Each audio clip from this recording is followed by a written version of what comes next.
الفحشاء والمنكر والبغي يعظكم لعلكم تذكرون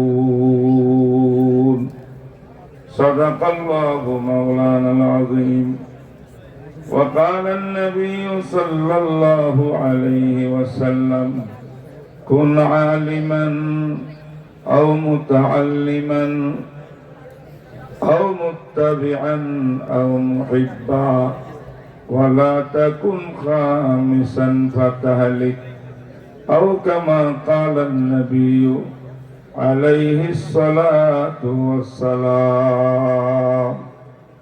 درود শরীফ পড়ে মহব্বতের সঙ্গে আল্লাহুম্মা সাল্লি আলা ওয়া আলা আলি মুহাম্মদ কামা সাল্লাইতা আলা ইব্রাহিম ওয়া আলা আলি ইব্রাহিম ইন্নাকা হামিদুম মাজিদ اللهم بارك على محمد وعلى آل محمد كما باركت على إبراهيم وعلى آل إبراهيم إنك حميد مجيد محترم হাজিরিন আজকের এই নুরানি মাহফিলে হযরত মাওলানা হাফিজুর রহমান হাফিজাহুল্লাহ কোরআনের হাদিসের এই বাগানের মাহফিলে হযরত পিসা হুজুরের বাগানের মাহফিলে আমি অল্প কিছুক্ষণের জন্য বসেছি। কোরআনে কারীমের একটি আয়াত তেলাওয়াত করেছি, অত্যন্ত গুরুত্বপূর্ণ। আমি আশা করব এই আয়াতটি আমরা সকলে বুঝে নিই। আয়াতটি হলো সূরাতুন নাহলের 90 নম্বর আয়াত।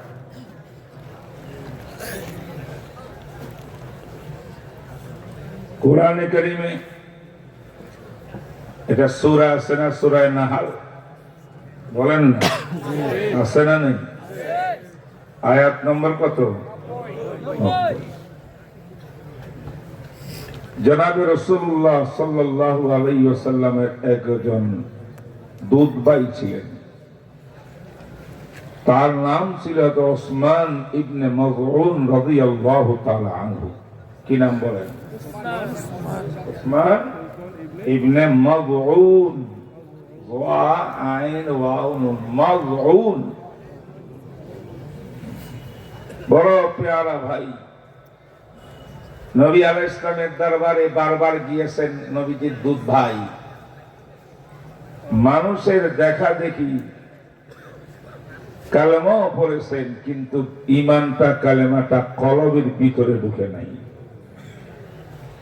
কি বলেন? এমন মানুষ বাংলাদেশে আছে না নাই? মুখে কালমা পড়ে কলবে নাই। আল্লাহ। একদিন রাসূলুল্লাহ সাল্লাল্লাহু আলাইহি ওয়াসাল্লামের দরবারে গেলেন। নবীজি বললেন, ওসমান তুমি কি একটু বসবা? ওসমান বললেন, ইয়া রাসূলুল্লাহ বসতেই তো এসেছি, আপনার এক সেকেন্ড চেহারা দেখা, 2-1 মিনিট আপনার সামনে বসতে পারা, এটাই তো আমার নাজাতের জন্য উসিলা হবে। বসে গেলেন। আল্লাহ নবী বড় আপন ভাইয়ের মতো একদম কাছাকাছি মুখোমুখি গুরুত্বপূর্ণ কথা আলোচনা শুরু করলেন। ওসমান বলেন, হঠাৎ করে আমি দেখলাম আমার সামনে রাসূল নাই। সুবহানাল্লাহ বলে না? সামনে নাই মানে অর্থাৎ রাসূল একদম মুখোমুখি আমার সাথে কথা বলতেছিলেন বড় আদর মায়া করে। হঠাৎ নবীজির এমন একটা হালাত আসলো, রাসূল সাল্লাল্লাহু আলাইহি ওয়াসাল্লাম আকাশের দিকে তাকিয়ে আছেন অনেকক্ষণ পর্যন্ত, সাআতান তাবিলাতান, অনেকক্ষণ টাইম আকাশের দিকে তাকিয়ে আছেন। ওসমান তো এমনি বসে আছে। অনেকক্ষণ পরে আল্লাহর রাসূল নিজের দৃষ্টি মোবারক চোখের দিক থেকে আকাশ থেকে নামাইছেন। কিন্তু নামাইলে কি হবে? ওসমান যেদিকে বসা ছিল, আল্লাহ রাসূল ওসমানকে ছেড়ে দিয়ে ডান দিক থেকে ঘুরিয়া এইভাবে বসেছেন, আর এদিকে কেউ নাই, কিন্তু ডান দিকে বসে মাথা মোবারককে একদম নিচু করে দিয়ে কানে কানে যেন কারোর সঙ্গে কথা বলতেছেন, কারো কথা শুনতেছেন, আর মাঝে মধ্যে মাথা নাড়াইয়া নাআম নাআম বলতেছেন। বলেন সুবহানাল্লাহ। ওসমান ইবনে মাযুন রাদিয়াল্লাহু তাআলা আনহু হতভম্ব হয়ে বসে আছেন। আমার ভাই আল্লাহর মাহবুব আল্লাহর রাসূল আদর মায়া করে আমার সঙ্গে কথা বলতেছিলেন, কিন্তু নবীজির কি হলো, হঠাৎ করে দৃষ্টি শক্তি আকাশের দিকে নিয়ে গেলেন, অনেকক্ষণ পর্যন্ত তাকিয়ে রইলেন, আবার দৃষ্টি শক্তি নিচে নামিয়ে আসলো, আমার দিকে না তাকাইয়া ডান দিকে চলে গেলেন। কার সঙ্গে কথা বলে মাথাকে ঝুঁকায়া অত্যন্ত গুরুত্ব সহকারে কথা বলতেছেন, আমি তো বুঝতেছি না। ওসমান বলেন, কিছুক্ষণ পরে দেখলাম আবার আল্লাহর নবী আকাশের দিকে তাকিয়ে আছেন অনেকক্ষণ পর্যন্ত। অনেকক্ষণ আকাশের দিকে তাকিয়ে রাসূলুল্লাহ সাল্লাল্লাহু আলাইহি ওয়াসাল্লাম চেহারায় মুবারক নিচের দিকে এতক্ষণ করে তাকাইছেন। তাকাই এইবার ওসমান ইবনে মাযুন ভাইয়ের দিকে তাকাইলেন, আর আগের মতো অবস্থা ফিরে আসলো, আবার কথাবার্তা শুরু করলেন। বলে সুবহানাল্লাহ। মুসনাদে আহমদ ইবনে হাম্বল 40,000 হাদিসের গ্রন্থ মুসনাদে আহমদ। ইমাম আহমদ বিন হাম্বল 30,000 লিখেছেন, ওনার সন্তান যোগ্য সন্তান আব্দুল্লাহ ইবনে আহমদ আরো 10,000 যুক্ত করেছেন। 40,000 হাদিস এই কিতাবে ঘটনা আছে, এই আয়াতের স্থানে নজরুল লেখা আছে। এরপরে ওসমান যখন কথা বলতে চাইলেন নবীজি, ওসমান রাদিয়াল্লাহু তাআলা বলেন, ইয়া রাসূলুল্লাহ, এতক্ষণ কি দেখলাম? কথা কয় সুবহানাল্লাহ। রাসূল বললেন, তুমি কি দেখেছো? দেখেন হালত ছিল না, হুজুর বুঝতে পারেন নাই, তুমি কি দেখেছো? ওসমান বলে, এখন তো আমি দেখলাম।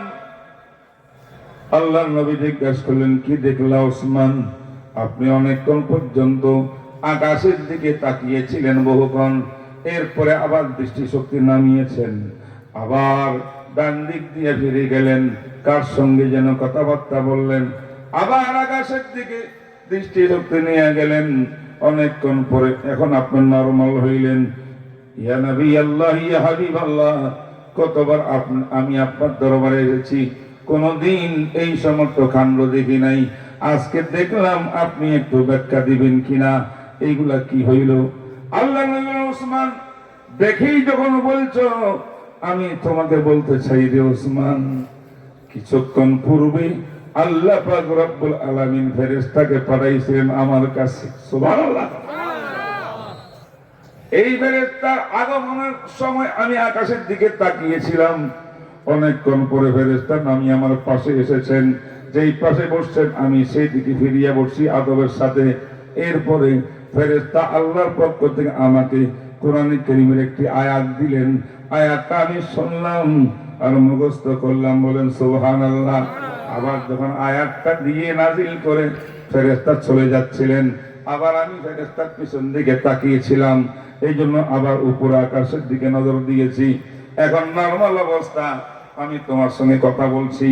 ওসমান বলেন, আর রাসূল রব্বি, আল্লাহর পক্ষ থেকে দুধ এসেছিল, ফেরেশতা এসেছিল? কালান নবী সাল্লাল্লাহু আলাইহি ওয়াসাল্লাম, নাম, জি, আল্লাহর পক্ষ থেকে দুধ এসেছিল। তখন ওসমান বলে, ইয়া নবী আল্লাহ, আজকে বলতে হবে রব্বে করিম ফেরেশতা পাঠাই আপনাকে এই আয়াতে কি বলেছে, জানতে চান নাকি? তখন নবী আসলাম বলেন, এখনই যে আয়াত নাযিল হয়েছে সে আয়াতটা হলো, ইন্নাল্লাহ ইয়া'মুরু বিল আদলি ওয়াল ইহসান ওয়া ইতা'i যিল কুরবা ওয়া ইয়ানহা আনিল ফাহশাই ওয়াল মুনকারি ওয়াল বাগই ইয়া'iদুকুম লাআল্লাকুম তাযাক্কারুন।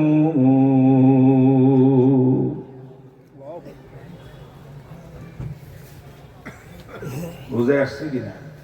আয়াত নম্বর কত? কোন সূরা? না। বন্ধুরা, আজকে আয়াতটা বোঝার আমাদের এই মুহূর্তে বর্তমান বাংলাদেশের প্রেক্ষাপটে খুবই জরুরি হয়েছে। এলমি কথা বললে, তাফসীর থেকে কিছু কথা বললে অনেকে মজা লাগে না। মজা না লাগলো কলবে ঢুকাইতে হবে। মজবুত করে বসেন, আমি অল্প সময় বিষয়টা বুঝাই। ওমর ইবনে আব্দুল আজিজ খলিফাতুল মুসলিমিন, চার খলিফা আবু বকর, ওমর, ওসমান, আলীর পরে পঞ্চম খলিফা ইসলামের ইতিহাসে ওমর ইবনে আব্দুল আজিজ। 99 হিজরিতে তিনি খলিফাতুল মুসলিমিন হয়েছেন বনু উমাইয়া। 101 হিজরিতে তার ইন্তেকাল হয়েছে। মাত্র 2 বছর কয়েক মাস দুনিয়াতে ছিলেন, রাষ্ট্রপ্রধান ছিলেন। ওমর ইবনে খাত্তাব রাদিয়াল্লাহু তাআলা আনহু যেমন এই জমিনের ভিতরে ইনসাফ, সুবিচার প্রতিষ্ঠা করেছে, সকল জুলুম, অন্যায়, সমস্ত দুর্নীতি সব উৎখাত করে এই জমিনকে জান্নাতের জমিন বানিয়েছিলেন, ঠিক ওমর ইবনে আব্দুল আজিজ নানার মতো তিনিও এই অবস্থাই করেছিলেন। এই জন্য তিনি বলছেন, খুতবা যখন দিবা ইমামরা, সূরা নাহলের 90 নম্বর আয়াতটা আজ থেকে আমার নির্দেশ, সব সময় খুতবা এই আয়াতটা পড়া হবে, যাতে ইমাম সাহেব মুসল্লিদেরকে এই আয়াত শোনাইয়া তার মর্ম ব্যাখ্যা দেন। এই জন্য আমরা জুমার খুতবার মধ্যে অনেক আয়াতটা শুনি কি শুনি না। জানেন কি জুমার মধ্যে এই আয়াতটা কে লাগাইছে? বলে না কে? ওমর ইবনে আব্দুল আজিজ। সুবহানাল্লাহ। উলামায়ে কেরাম লিখেছেন তাফসীরের মধ্যে, আল্লাহ পাক 30 পারা কোরআন কোন কারণে নাজিল না করে শুধু এই আয়াতটি নাজিল করে দিতেন। এই একটি আয়াত সারা বিশ্বের মানব জাতির হেদায়েত, কল্যাণের জন্য যথেষ্ট ছিল। এই আয়াতে 6টা কথা আছে। কয়টা? এই 6টা কথা, 3টা কথা করণীয়, 3টা কাজ বর্জনীয়। যদি পৃথিবীর কোন মানব সন্তান এই 3টা কাজ অর্জন করে, 3 কাজ বর্জন করে, তাইলে রাষ্ট্রপ্রধান যদি এই আয়াতের আমল করে, সে রাষ্ট্রটা হবে ইনসাফের রাষ্ট্র, বৈষম্য বিরোধী রাষ্ট্র, আদলের রাষ্ট্র, সুবিচারের রাষ্ট্র। জুলুম চলে যাবে, অন্যায় চলে যাবে, কারো হক কেউ মালিক খাইতে পারবে না। কোন দুর্বল মানুষের সম্পদ কেউ সবল শক্তিশালী কেউ ভক্ষণ করতে পারবে না।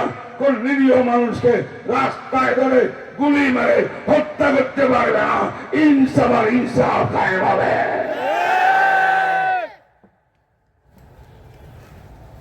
যদি এই আয়াতটি আমল করে, প্রধানমন্ত্রী দেশ হবে এরকম, প্রেসিডেন্ট দেশ হবে এরকম, কোন পার্টির লিডার যদি এই আয়াতের 6টা বস্তু করে আমল করে, 3টা গ্রহণ করে 3টা ছাড়ে, তাহলে ওই দলটা হবে সত্যিকার আল্লাহওয়ালাদের দল। যদি এই আয়াতটি আমল করে, কোন প্রতিষ্ঠানের প্রধান আমল করে, আর এই আয়াত অনুযায়ী তার প্রতিষ্ঠান চালায়, সেই প্রতিষ্ঠানের দুর্নীতি থাকবে না, চুরি থাকবে না, অন্যায় থাকবে না। সেই প্রতিষ্ঠানটা হবে আদল আর ইনসাফ ভিত্তিক প্রতিষ্ঠান। যদি এই আয়াতটি কোন স্বামী, পরিবারের কর্তা যিনি, তিনি আমল করেন, পরিবারের সদস্যের ভিতরে কোন হক পাওনা নিয়ে কোন গ্যাঞ্জাম হবে না, সুস্থ বন্টন হবে, পরিবারটা হবে ইনসাফ ভিত্তিক পরিবার। যেই সমাজের নেতা এই আয়াতের আমল করবে, সমাজটা হবে ইনসাফের সমাজ।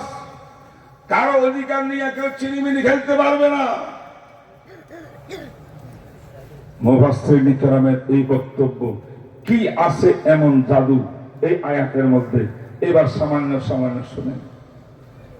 আল্লাহ বলেন, ইন্নাল্লাহা ইয়া'মুরু বিল আদলি। হে দুনিয়ার মানুষ,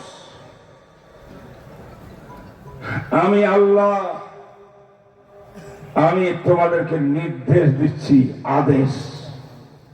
আল্লাহ যখন আদেশ দেন, নির্দেশ দেন কোরআন শরীফে, এটা হয় ফরজ। কি হয়? ফরজ না মুস্তাহাব? ইন্নাল্লাহা ইয়ামুরু, কিসের নির্দেশ? আল্লাহ বিল আদলি, তুমি নিজে আদল ইনসাফ ওয়ালা হও, তুমি মানুষের সঙ্গে ইনসাফ সুবিচারের মুআমালা করো। আদল কাকে বলে?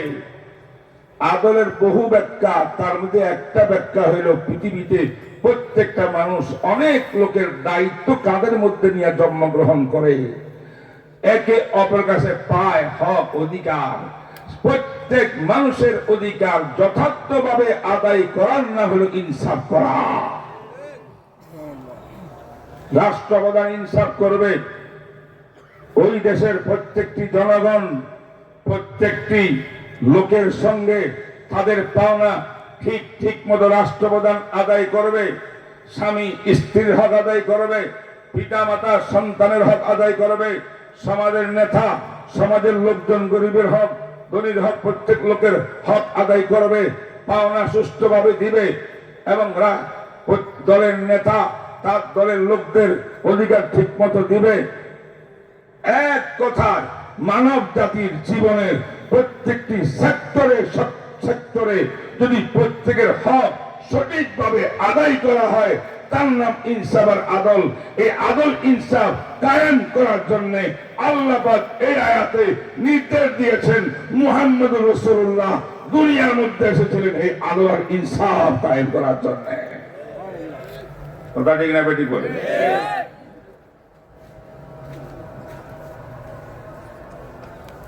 আমি জিজ্ঞাসা করতে চাই, আমাদের নবীর বেশ কয়েকটা মিশন ছিল, তার মধ্যে সবার আগে একটা মিশন ছিল ইনসাফ, আদল ভিত্তিক রাষ্ট্র, ইনসাফ ভিত্তিক পরিবার, ইনসাফ ভিত্তিক সমাজ, ইনসাফ ভিত্তিক রাষ্ট্র, ইনসাফ ভিত্তিক প্রতিষ্ঠান।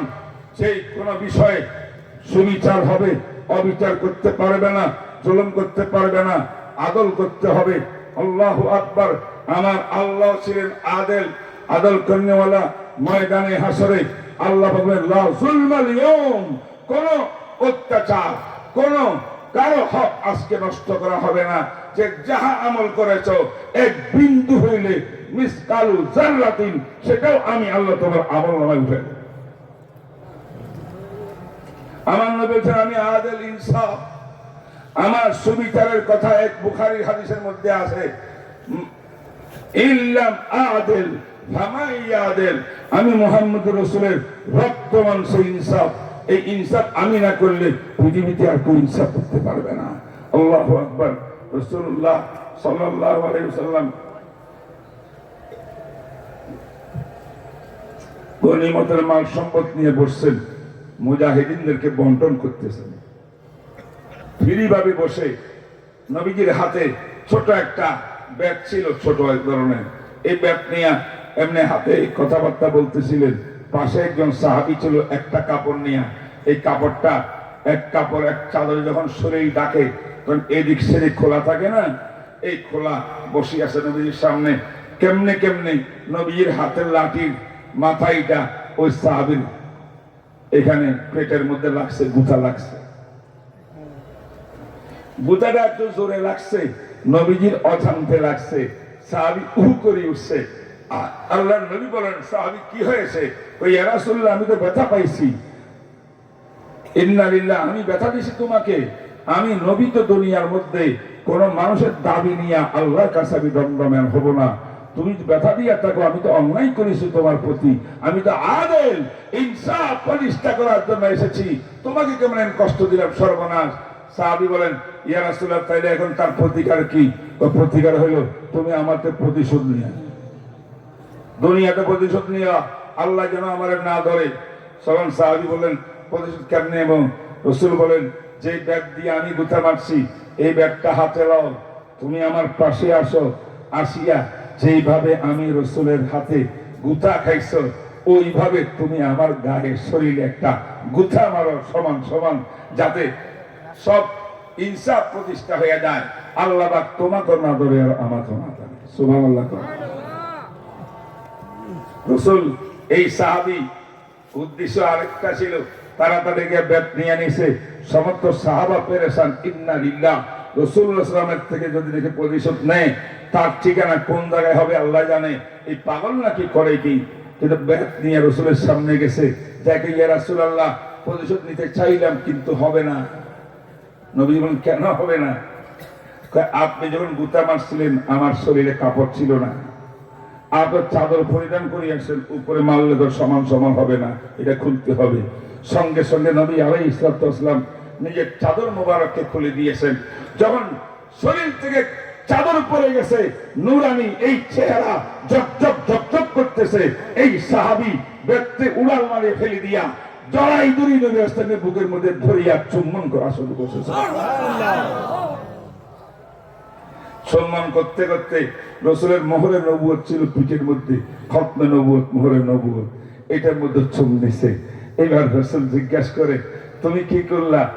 আমার প্রতিশোধ নেওয়ার উদ্দেশ্য না, এটাই উদ্দেশ্য ছিল। বহুদিন থেকে চাইছি একটু বুকের সঙ্গে বাজাইতে আপনার শরীরকে, পারি নাই, আজকে পারলাম। বুকের সঙ্গে বাজাইলা, আবার এখানে চুম্বন দিলা। হ্যাঁ, চুম্বন দিয়েছি মোহরের নবুয়তকে মহব্বতে। রাসূল বলছেন, আমার মোহরের নবুয়তকে যে একবার চুম্বন করতে পেরেছে, আল্লাহ পাক তার জন্য জান্নাত ওয়াজিব করে দিয়েছে। আমার ভাইরা, কেমন ছিলেন বিশ্ব নবী? সামান্য একটা ঘটনা আপনার সামনে পেশ করলাম। রাসূলের 23 বছর জীবনে কোনোদিন কোনো জুলুম অত্যাচার রাসূলের থেকে হয় নাই। 23 বছর কেন, জন্মলগ্ন থেকে 40 বছর নবুয়ত প্রাপ্তি পর্যন্ত কোন একটা ভুল অন্যায় কথা আমার নবী বলেন নাই। এই জন্য সাফা পাহাড়ের মধ্যে দাঁড়িয়ে নবী চ্যালেঞ্জ করতে পেরেছেন, ইন্নী মাকাস্তু ফীকুম উমরা হাল ওয়াজাদতুমুনি সাদিকান আও কাযিবা ক্বালু মা জাররাবনা আলাইকা কাযিবা قال النبي صلى الله عليه وسلم يا أيها الناس قولوا لا إله إلا الله تفلحون। ঐতিহাসিকগণ লিখেছেন, পৃথিবীর ইতিহাসে সেকেন্ড কোন মানুষ পাবেন না যেই ব্যক্তি জাতির সামনে আসিয়া বলবে, আমার ছোট্ট শিশুকাল থেকে নিয়ে এই বয়স পর্যন্ত তোমার ঘরে, তোমার গ্রামে, তোমার গলিতে আমার জীবন যাপন হয়েছে, জীবনে কোনোদিন আমি কোনো অন্যায় করি নাই, আমার জীবনটা ফুলের মতো পবিত্র। যদি কেউ থাকো, একজন হাত উঠাইয়া বলো আমি কোনো অন্যায় করেছি। এইভাবে চ্যালেঞ্জ দেওয়ার কোন ক্ষমতা, হিম্মত, সাহস দুনিয়ার কারো নাই। কিন্তু মুহাম্মদ রাসূলুল্লাহ বললেন, হে আরব লোকরা, আমি আব্দুল্লাহ ছেলে মুহাম্মদ, আমি 40 বছর তোমাদের সামনে অতিবাহিত করেছি। 40 বছরের লাইফ হিস্টোরি এই তোমার সামনে রাখলাম, চ্যালেঞ্জ করলাম। যদি এই 40 বছরের মধ্যে সামান্য কোনো ভুল পেয়েছ, আমাকে বলো, মুখ বন্ধ হয়ে যাবে। যদি বলো আমার জীবন পবিত্র, সাদিকুল আমিন, সত্যবাদী আমানতদার, তাহলে আমি গুরুত্বপূর্ণ কথা বলবো। তারা বললেন, তুমি সাদিকুল আমিন, তোমার মধ্যে জীবন কোনো ভুল দেখি নাই। তখন রাসূল দাওয়াত দিলেন, ইয়া আইয়ুহান নাস কুলু লা ইলাহা ইল্লাল্লাহু তুফলিহুন। তাওহীদের আওয়াজ দিলেন। এই দাওয়াত সাফা পাহাড়ে দিয়েছিলেন, কিন্তু সেই মক্কায় থাকে নাই। এই আওয়াজ तमाम পৃথিবীর আনাস কানাসে চলে গেছে। আজ বাংলাদেশেও লা ইলাহা ইল্লাল্লাহ জিকিরের আওয়াজ লাগে না, ওয়া আসে না। অতএব নবীর উম্মতে লা ইলাহা ইল্লাল্লাহর আওয়াজ দিবে, কথা সত্য না মিথ্যা? লা শারকিয়া ওয়ালা গারবিয়া, ইসলামিয়া।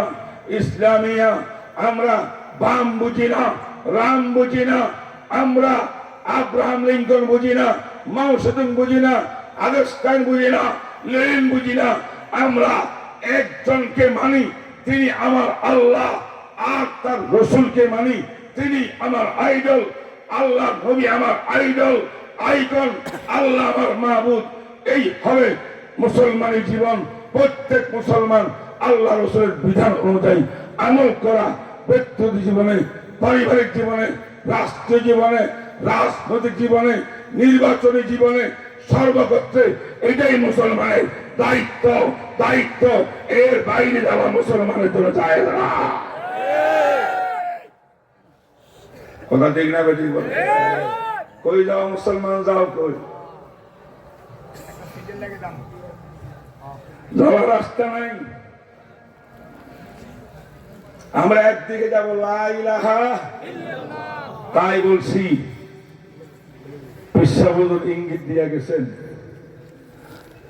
আমরা আজকে মাহফিলের দোয়া করি, আল্লাহ এমন একটা রাষ্ট্র কায়েম করে দেন যে রাষ্ট্রের পরিচালক যারা হবেন তারা ইন্নাল্লাহা ইয়া'মুরু বিল আদলি, ইনসাফ প্রতিষ্ঠা করবে, ওয়া ইহসান, মানুষের প্রতি দয়া করবে, মায়া করবে, সম্মান করবে, হিংসা রাখবে না, বিদ্বেষ রাখবে না, ঝগড়া করবে না, মারামারি করবে না, কাটাকাটি করবে না, দুর্নীতি করবে না।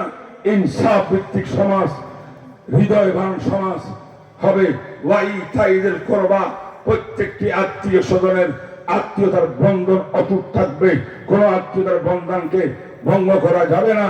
এই তিনটা কাজ করণীয়। আর তিনটা বর্জনীয়।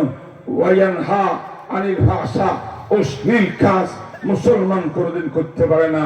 ওয়াল মুনকার, মুনকার অন্যায় গুনাহ মুসলমান করতে পারে না, করলে তওবা করবে। 3 নম্বর ওয়াল বাগী, জুলুম অত্যাচার ব্যভিচার করতে পারবে না। ইনসাফ করতে হবে। 3 কাজ বর্জন করো, 3 কাজ অর্জন করো। আল্লাহ পাকের বিধান সূরা নাহল আয়াত নম্বর 90। এই 3-6টা কাজ যদি আমরা আমাদের সমাজে বাস্তবায়ন করতে পারতাম, এই দুনিয়াটা জান্নাতের জীবন হয়ে যেত। ঠিক না বেরিক বলেন? আল্লাহ পাক রব্বুল আলামিন